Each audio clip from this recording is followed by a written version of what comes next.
రాజధాని ఢిల్లీ రాజకీయాల్లో ఒక్కసారిగా పెను భూకంపం స్టార్ట్ అయింది.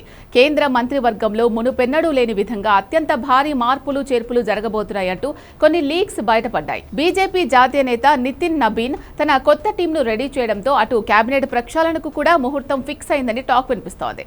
వచ్చే ఆదివారం లేదా సోమవారం రోజే ఈ సంచలన మార్పులు ఉండబోతున్నాయట.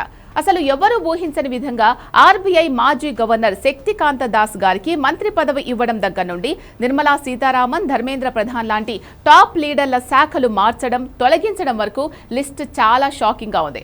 అసలు ఎవరి పదవి ఊడుతోంది, ఎవరికి కొత్త బెర్త్ దక్కుతోంది, ఈ ఢిల్లీ ఇన్సైడ్ స్టోరీ ఏంటో ఈ వీడియోలో క్లియర్ కట్ గా చూద్దాం.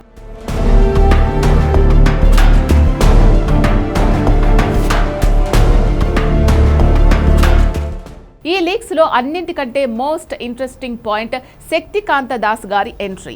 ఆర్బీఐ మాజీ గవర్నర్ మరియు ప్రస్తుతం ప్రధానికి ప్రిన్సిపల్ సెక్రటరీగా ఉన్న ఆయనకు ఈసారి పూర్తి స్థాయి కేబినెట్ బెర్త్ దక్కబోతోందని ప్రచారం జరుగుతోంది.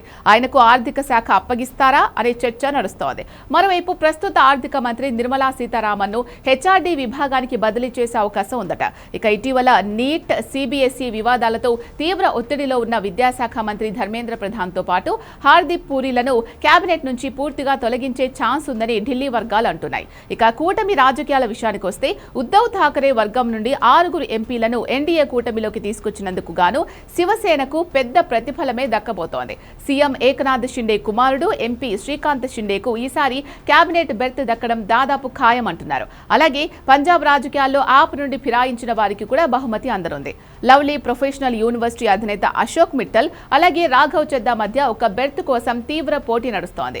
వీరిద్దరిలో ఎవరికి లక్ చిక్కుతుందో చూడాలి. అయితే గతంలో పార్టీ ఫిరాయించిన వారు ఇప్పుడు తమ గడువు ముగిసిందని తెలుసుకుంటున్నారు.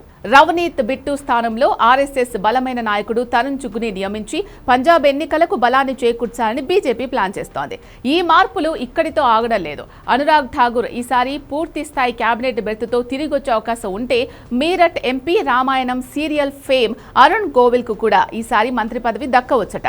బీహార్ నుంచి సీఎం నితీష్ కుమార్ ను కూడా కేబినెట్ లోకి తీసుకునే అవకాశం ఉంది అంటున్నారు. అలాగే ఖజురహో ఎంపీ విష్ణుదత్ శర్మ, బీహార్ కు చెందిన జనార్దన్ సింగ్ సిగ్రీవాళ్ల పేర్లు కూడా లిస్ట్ లో బలంగా వినిపిస్తున్నాయి. ఇక అవుట్ అవుతున్న వారి లిస్టు చూస్తే వచ్చే ఏడాది యూపీ ఎన్నికల నేపథ్యంలో ఆర్థిక శాఖ సహాయ మంత్రి పంకజ్ చౌదరిని తప్పించవచ్చని సమాచారం. మనోహర్ లాల్ ఖట్టర్ తన విద్యుత్ శాఖను కోల్పోయే అవకాశం ఉంది. అలాగే శివసేన ఎంపీ ప్రతాప్ రావ్ జాదవ్ ను ఆరోగ్య శాఖ సహాయ మంత్రి పదవి నుంచి తొలగించి ఉద్ధవ్ శివసేన నుంచి లాస్ట్ మినిట్ వరకు సస్పెన్స్ పెట్టి ఫిరాయించిన సంజయ్ దీనా పాటిల్ కు ఆ పదవి అప్పగించవచ్చని, జాదవ్ కు ఆయుష్ శాఖ ఇవ్వవచ్చని టాక్.